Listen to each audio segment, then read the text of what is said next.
The next financial crash won't begin with a bang. It will begin with a notification, a single post, a 5-second clip.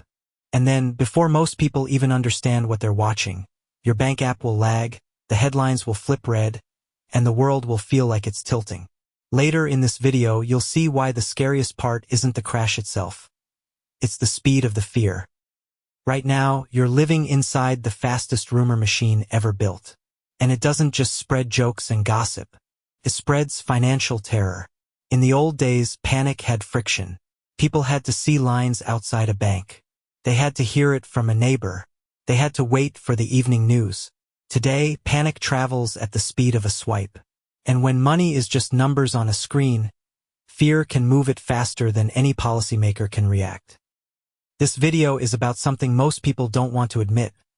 Social media is going to turn the next crash into a global stampede within hours. We're going to unpack exactly how that happens, why the system is more fragile than it looks, and what the playbook will look like when it starts. You'll understand how a single viral narrative can make markets fall harder than the fundamentals deserve, why just stay calm doesn't work when your friends are posting screenshots of withdrawals, and how you can recognize the moment when the story becomes the event. And near the end, you'll see the uncomfortable truth. The next crash might not be caused by a collapse. It might be caused by the reaction to the rumor of a collapse. But first, picture a normal morning. The kind where your biggest problem is deciding whether you're late. You make coffee, you open your phone, and you see it, a trending topic with millions of views.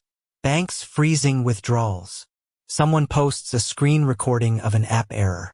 Another person replies with a video outside a branch, shaky and zoomed, claiming, they're not letting anyone take money out. The comments explode. The algorithm does what it was built to do. It senses emotion, then pours gasoline on it. Here's where it gets strange. Most financial crashes aren't just math problems. They're trust problems. Banks, markets, and currencies are built on a quiet agreement. We all believe the system will work tomorrow, so it works today. The moment that belief fractures, the machine starts to shake. And social media is the most efficient belief-fracturing tool humanity has ever created. Think about how your brain reacts to danger. You don't calmly read a spreadsheet. You scan for signals. You copy what the herd is doing because in nature, the herd often survives. Social platforms hijack that ancient survival wiring. They reward content that triggers urgency, outrage, dread, and shock. Not because they're evil in a cartoon way, but because attention is their oxygen. And fear is the most attention-rich emotion on earth. But here's what nobody tells you. In a financial panic, the story spreads faster than the truth. The truth needs verification. The story needs only vibes. And the algorithm doesn't care which one is accurate. It cares which one is sticky. Now let's rewind for a second. Why does this matter now, not in 10 years? Because the plumbing of money is more digital, more interconnected, and more sensitive than ever. In many places, your savings aren't a stack of cash. They're a promise. A number on a screen backed by a system of other promises. Most of the time, that's fine. It's efficient, feels modern. But in a crisis, efficiency becomes fragility. Because efficiency removes slack. And slack is what keeps things from snapping. Ask yourself, if you saw thousands of people online saying withdraw now, would you be able to ignore it? What happens to your rent, your salary, your business, your family plan, if your access to money becomes uncertain for even a few days? This is the dangerous part. You don't need to believe the rumor to act on it. You only need to believe that other people might believe it. That's how panics start. Not with certainty, with suspicion. Imagine a theater. Someone yells fire. Maybe there is a fire. Maybe there isn't. But the moment people stand up and run, the stampede becomes real. Social media is the person with a megaphone in every seat, and the exits are digital. The first mechanism is speed. In the past, financial stress unfolded in slow motion. Now it can unfold in viral time. A hashtag can jump continents in minutes. A screenshot can be reposted 1 million times before any bank's PR team even notices. By the time officials deny it, the denial itself becomes content. People clip it, mock it, frame it as they're lying, and the attempt to calm everyone becomes proof that something is wrong. But speed isn't even the worst part. The second mechanism is amplification. Social platforms don't show you reality. They show you engagement. They show you what people can't stop reacting to. In a crisis, that means you don't see a balanced picture. You see the most extreme version of events, repeated until it feels normal. One branch has a line. The feed makes it feel like every branch has a line. One person can't log in. The feed turns it into a national outage. A single video becomes 1,000 echoes. And then comes the third mechanism, personalization. Your feed isn't the same as your neighbor's feed. It's tuned to your fears. If you're worried about banks, you'll see more bank fear. If you're worried about inflation, you'll see more inflation doom.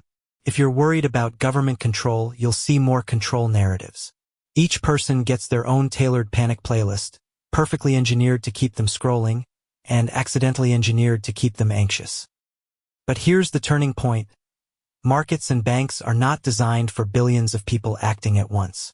They're designed for predictability, for routine, for gradual flows, a sudden surge, millions checking balances, moving money, selling assets, canceling subscriptions, creates strain, even if the underlying institutions are solvent. Systems fail not only because they're broke, but because they're overwhelmed. Now zoom in on the moment where this becomes a chain reaction. It starts small. A rumor about a specific institution. Maybe there's a real issue. Maybe it's a misunderstanding. Maybe it's malicious. It doesn't matter at first. Because the first wave is curiosity. People check. When they check, the app traffic spikes. If the app slows, that looks like confirmation. Someone posts, "See? It's crashing." More people rush in. The slowdown gets worse. The story gets stronger. This is feedback looping, fear causing the evidence of fear. This is the part that should chill you. The next panic can manufacture its own proof. Now add influencers. In every niche, finance, politics, survivalism, tech, there are creators who have built audiences around seeing what others miss. In normal times, that's entertaining. In a crisis, it becomes dangerous. Because the incentive is to be first, not to be right. And the most viral angle is always the one that implies you're being lied to. Picture a creator saying, "I'm not trying to scare you, but," and then dropping a dramatic thread. The comments fill with people sharing, "My cousin works at a bank," and says, the creator follows up with, "I'm getting flooded with DMs." The platform detects a surge, pushes the content to more people. Traditional media picks it up because it's trending. Now the rumor has a suit and tie. Now it feels official, even if it's still fog. But here's what nobody tells you. Once mainstream outlets cover the panic, even to debunk it, it legitimizes the topic. It becomes a public conversation. The act of talking about bank runs makes bank runs more imaginable. And what you can imagine, you can do. This is not just about banks. It's about everything connected to money. Stocks, crypto, real estate, commodities, even jobs. In a digitally networked world, panic can ricochet across asset classes like lightning. A crash in one place becomes a signal everywhere else. People don't ask, "Is this company overvalued?" They ask, "What is everyone else going to do next?" And social media gives them an answer, loudly, constantly, and with the emotional volume turned to maximum. Now let's talk about the psychology that turns a market correction into a global panic. Humans are pattern hunters. When we see chaos, we search for meaning. Social media supplies meaning in the form of narratives. Simple villains. Simple explanations. A crash becomes "the elites did this," or "the system is rigged," or "this is the end." Those narratives are emotionally satisfying because they reduce complexity. And in a crisis, people don't want complexity. They want clarity. But the clarity is often fake. And fake clarity spreads faster than real uncertainty. This is the dangerous part. Panic is contagious not because people are stupid, but because people are social. You look to others to calibrate reality. Platforms turn that social calibration into a live scoreboard. You see what's trending, what's liked, what's shared. You see 1 million people reacting, and your brain translates that into, this is important, this is urgent, this affects me. Even if the underlying event is limited, the perceived scale becomes massive. And then there's the emotional asymmetry. Calm doesn't go viral. Nobody shares everything is fine unless it's sarcastic. Fear is shareable. Outrage is shareable. A warning feels like you're helping people. Feels moral. It feels responsible. So even well-meaning people become carriers. They forward it just in case. But just in case is the fuel of stampedes. Let's make it concrete. Imagine a mid-sized bank. It's fine on paper, but like most banks, it doesn't keep all deposits in cash. It invests. It lends. That's the business model.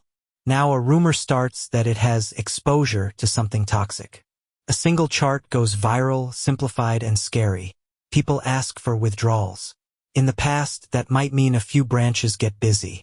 Now it means thousands of people initiate transfers simultaneously. The bank must sell assets quickly to raise cash. Selling quickly means selling cheap. Selling cheap creates losses. Losses confirm the rumor. And suddenly, the rumor becomes reality. Not because the bank was doomed, but because the bank had to act under pressure. This is how social media can turn a manageable problem into a fatal one. But zoom out. The system doesn't fail only at one institution. Confidence is networked. If one bank is in trouble, people wonder about others. If one market falls, people wonder what else is hidden. If one country has a liquidity issue, investors start pulling from similar countries. It spreads like a wildfire jumping from tree to tree. Because the fear isn't about one tree. It's about the forest. Now, here's the twist. Platforms don't just spread fear. They also spread solutions. In a panic, people rush toward whatever looks like safety. Sometimes that's cash. Sometimes that's gold. Sometimes it's crypto. Sometimes it's foreign currency. Sometimes it's canned food and generators. The problem is, when millions rush toward the same door, the door jams. ATMs run low. Exchanges freeze. Spreads widen. Prices gap. And then those breakdowns are filmed and posted, feeding the panic loop again. This is the turning point. In a global panic, every attempt to escape becomes evidence that you need to escape faster. And it gets worse, because panic isn't purely organic anymore. It can be engineered. You don't need a massive conspiracy. You only need a few coordinated actors who understand how algorithms work.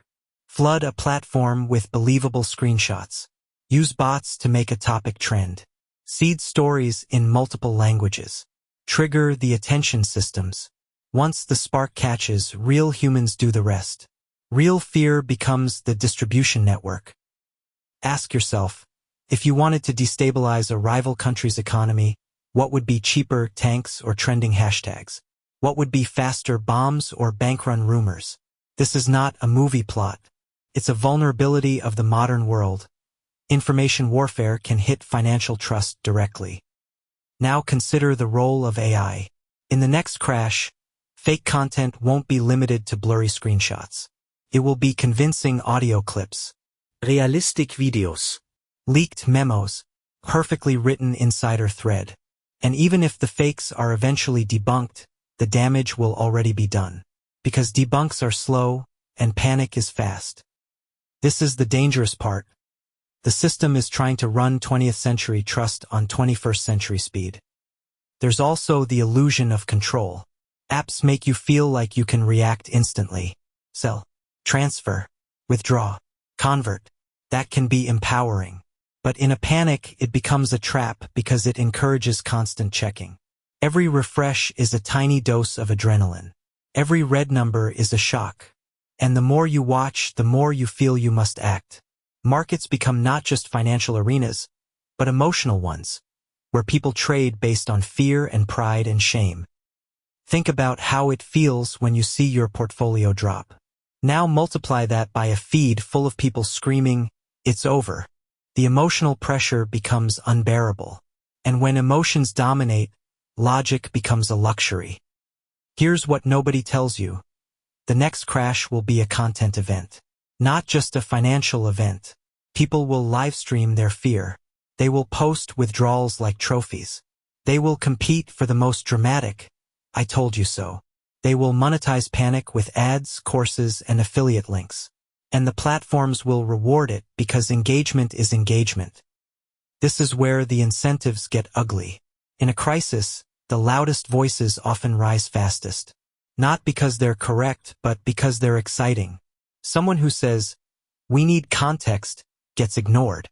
Someone who says, "This is the end," gets millions of views. And that attention becomes status. Then other creators chase it. They escalate. They add urgency. They frame everything as a countdown. So what happens when governments and central banks respond? They do what they always do. They try to restore confidence. They release statements. They offer guarantees. They inject liquidity.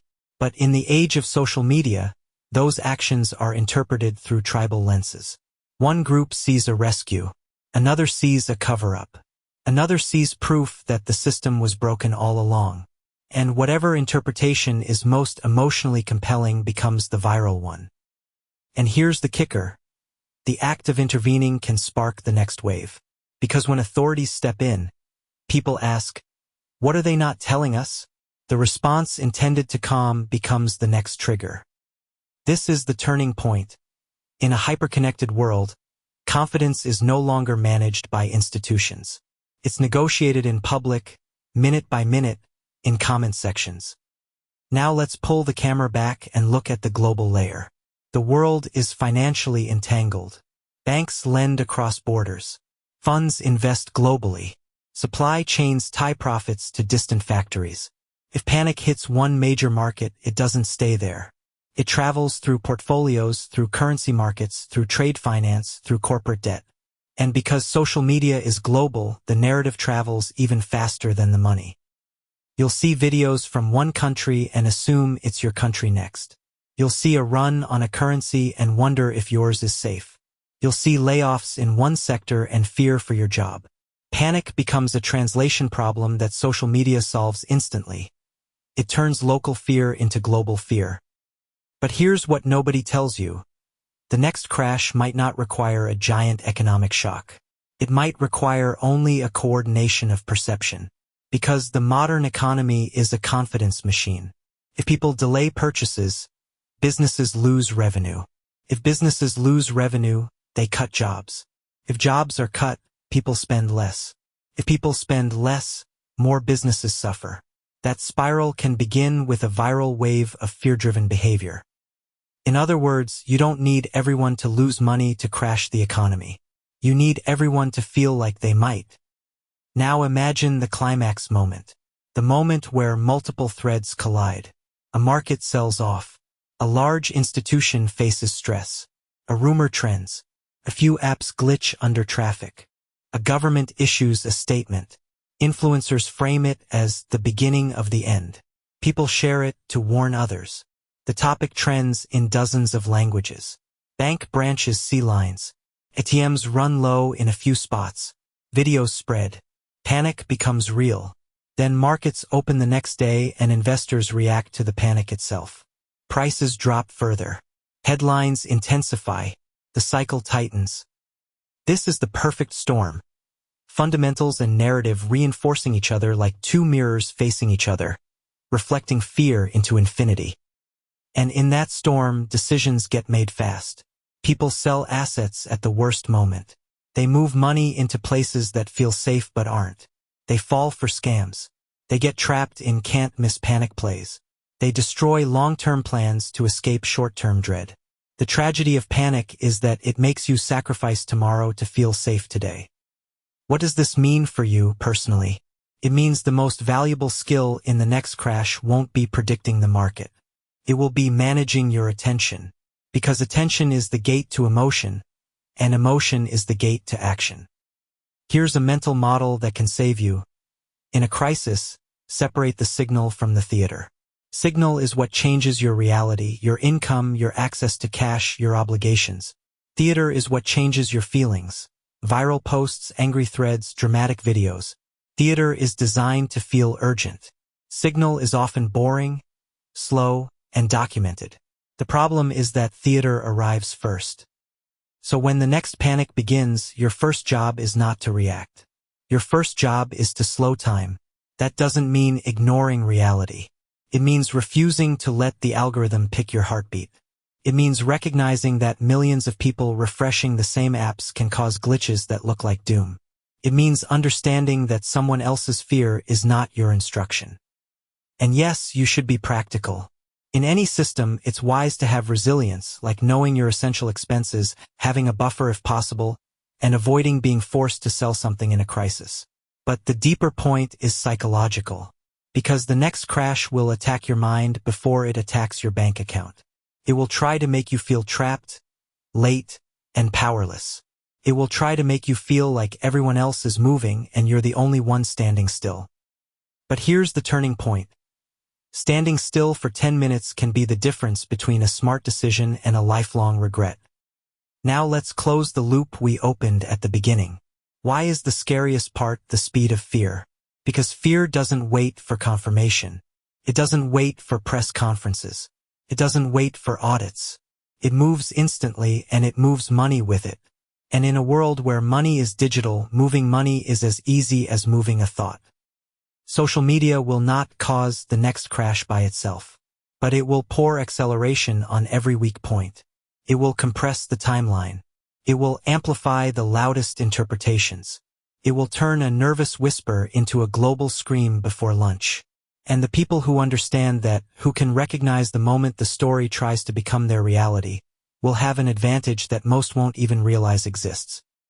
So here's the takeaway you can carry into the next storm. When panic goes viral, your feed becomes a financial hazard. Treat it like one. If this changed the way you see the world, stay close. Because the next crash won't just test markets. It will test minds. And if you want more stories that reveal the hidden mechanics behind the headlines, hit like, subscribe, and tell me in the comments. What would you do if you woke up tomorrow and saw "Withdraw Now" trending worldwide?